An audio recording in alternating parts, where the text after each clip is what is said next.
Hello, my delightful demon spawn, and welcome to the Fighter's History Credit Quest. Yeah. What a game we're about to play here. As you can see, we are playing the, Super Nintendo version of Fighter's History because I tried to play the arcade version, in a session, and it did not go very well. So, we're playing the Super Nintendo version. Super Nintendo version is considerably easier than the arcade version, so we're going to be running with that. And it's also designed to have the bosses playable. So we can actually do that. And, like, the sound and everything isn't actually it's not nearly as limited as I thought it was. So, we'll be starting off with the main character, Ray McDougal. Ray versus Lee. So the premise of Fighter's History is there's a tournament called the Great Grapple, and it is a international martial arts tournament, and the man behind it is simply known as K at the start. And he pretty much is the end-all be-all of fighters. Nobody has managed to take him down, but also no one knows who he is. Somehow, it's just always wound up that this K figure would take down everyone. So, if that premise sounds a bit familiar, that's because it does sound like Street Fighter 2 in a vacuum. And Fighter's History, pretty much, this is the game that Capcom tried to sue. Yeah, that was Kung Fu. What a joke! Yeah, Ray is effectively our Ken. Lee, I don't know who Lee could be. Ryoko would predate World Heroes Ryoko, which is kind of funny that there's two Ryokos that are completely different characters from completely different companies. And, that's certainly a thing. So yeah, I do consider Ray more of a Ken type than a Ryu type because we have a more Ryu type character we're gonna see later. But Ray is he very much has some he has some very Shoto-esque aspects to him. He's got a fireball, core circle forward punch. He has a Tatsu type attack, although if I can get it, it's actually more similar to Terry's crack shoot from Fatal Fury. And then forward punch lets him do this like shoulder barge, like Shao Kahn style. And that's all Ray's got. This game came out in 1993 in arcades, and it came out in 1994 in... I'm not reading that. But, Jean! But, this version is oh my god. Bro, I'd be creaming myself if I could get this kind of progress in the arcade version. Like, oh my god. Like, this would have been a godsend. Like, it's almost as if Data East understood the assignment. Like, dude, you don't need the computer in a fucking home conversion of an arcade game to be a quarter guzzler. They already spent the money on the game. So, like, you don't need it to take your coins. Like, why? Like, I feel like even with the Street Fighter 2 versions, I'd be struggling more. So, yeah.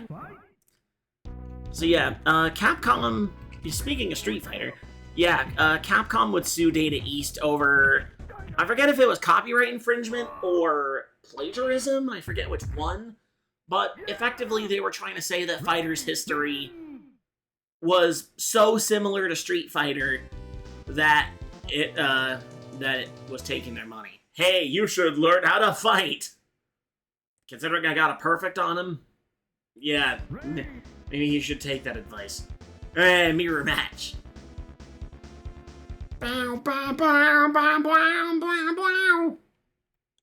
But yeah. Also, his stage is in front of the Capitol building? I don't think anyone Street Fighter was willing to get that far. So, yeah. Round 2, fight. Yeah, Capcom would try to sue Data East. I think Max made a video about that lawsuit, as well as some other videos talking about Fighter's history. Like, sadly, that lawsuit is, like, the most people really know about Fighter's history, maybe outside of some people, like, still going back to the sequel, Karnal's Revenge. You better learn some better moves! That's a sentence. But yeah, yeah, this game did get a sequel called, Fighter's History Dynamite, Karnal's Revenge. Even though most people just call it Karnal's Revenge. To the point where I think some people wouldn't even know that Fighter's History and Karnal's Revenge are related. Because, like, I've talked to people about the games, and people just say, like, they're just... Like, I think I remember telling Ace this, like, we were talking about... I think it was, like, during one of, like, the KOF Legacies or whatever, because, one of the characters from Fighter's History would wind up in King of Fighters at one point. And they were... I was like, yeah, there's actually 3 games, in this series. There's this one, the original Fighter's History, which then got... I don't know if it was just on the Super Nintendo. I don't know if it was ever on Sega. It might have only been on the SNES. But, anyway, yeah, it got a home version. And then, either in 94 or 95, Karnal's Revenge would come out, which also had the name Fighter's History Dynamite, but nobody calls it that. Everyone just calls it Karnal's Revenge. You call that a fight? I call that a warm-up! Yeah. And then, to top it all off, there's a third game, which was a Super Famicom exclusive. And I don't get it. And it's this really weird... It's weird.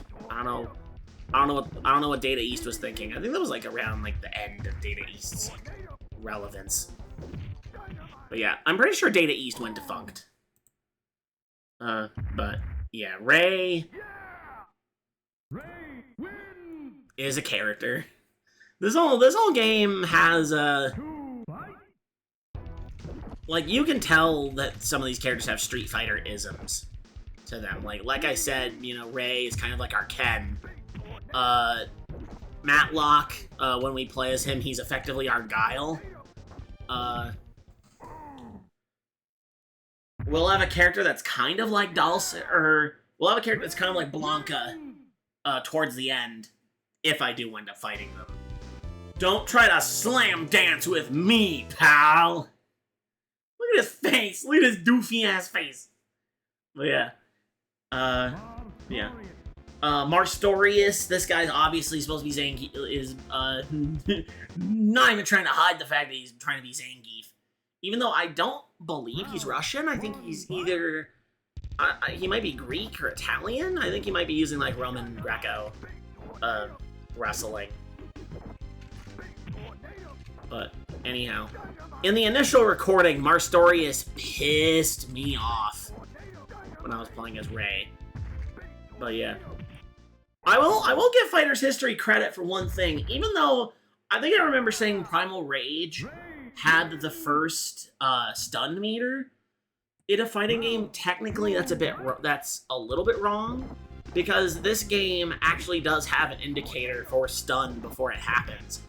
A certain part of your character will start glowing, like flashing if they're about to be stunned. See how his, like, shin, like, the top part of his boots, start glowing. That's because he was getting close to being stunned. On Ray, it's his, the lightning bolt on his shirt. So yeah, if that part starts flashing and, like, you get knocked down, that's your indicator for being stunned. And it'll, like, break off. Or yeah, it does, like, pop off when you get stunned. So, even though Primal Rage was the first fighting game to have, like, a stun meter, I would say Fighter's History might have been the first fighting game to give you, like, a real proper, like, visual indicator for when you're about to be stunned. Because, like, Art of Fighting has, like, battle damage, but that doesn't correlate to stun. When we do get around to playing Art of Fighting, you'll see that there's moments where you just get stunned for no fucking reason. And it pisses me off every time. But with Fighter's History, it's like you have, like, a pretty solid visual indicator. Anyway, Sam Che is our Sagat. That's pretty cut and dry. Like, there's some characters where it's like they really did not hide their influence. You may know how to kick, but learn how to fight. Yeah, about that. Mizoguchi! Yeah, this guy, you might have actually seen him on the channel before. If you remember the KOF legacy, this is the guy that made it into KOF. He's effectively the Ryu of the game. And it's like, I feel like if you, like, saw a match of this game, like, in passing and you weren't that familiar with fighting games, you would look at this and be like, is that Street Fighter? And I think that might have been what prompted Capcom to be like, okay, we're gonna take these fuckers to court. Even though Capcom lost. Yeah, Capcom did not win that lawsuit against the, they did not win. Data East would win that case. Because Capcom didn't supply enough evidence to prove that Fighter's History was either stealing from Capcom, like, property-wise, or, like, financial-wise. Somebody get this guy an ambulance! Finally, Ray says something reasonable. Alright. Clown! Okay, well, we do fight Clown. I wonder if we fight the other boss, though. Yeah, this is one of our first two bosses, and Clown is effectively our Blanca. As he'll probably show us. Ooh! Ooh!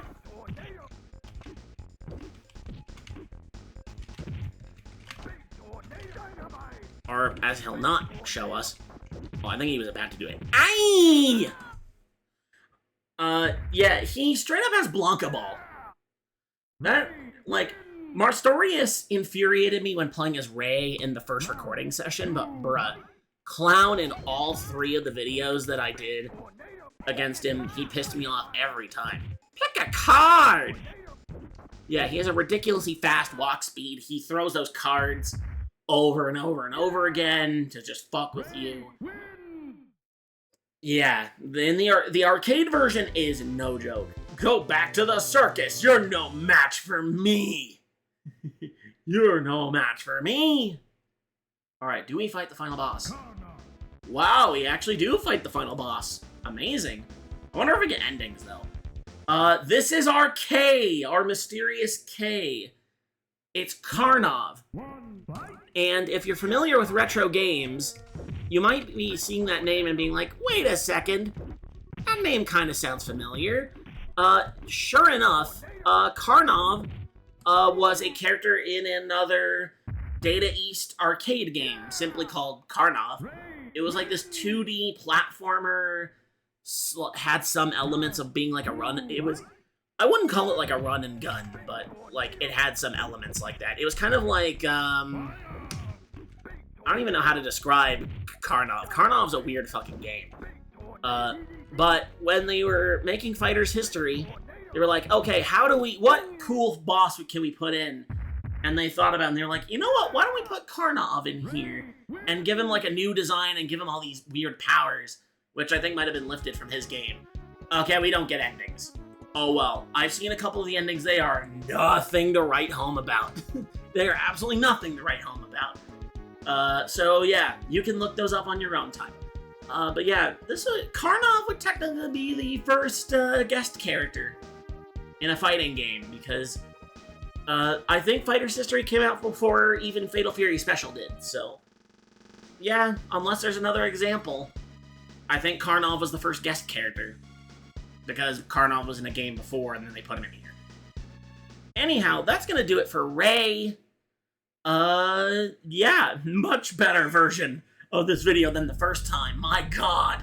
It was like a third of the time I was actually informative. I told you about the character and the game's story and most of the similarities to Street Fighter. So, yeah. Much better time at this. So, yeah, I was thinking about canceling Fighter's History. Nope. Thank God for the Super Nintendo, man. Thank God for this version. And the bosses are actually, like, properly made to be played as in this version. Yeah, I'm glad I got it. So, yeah. Anyways, next time on the Fighter's History Credit Quest, we'll be playing as Matlock Jade, our Guile. He's essentially Guile. Anyways, with everything said and done, I have been Reaper Vegas, and I will see you all next time.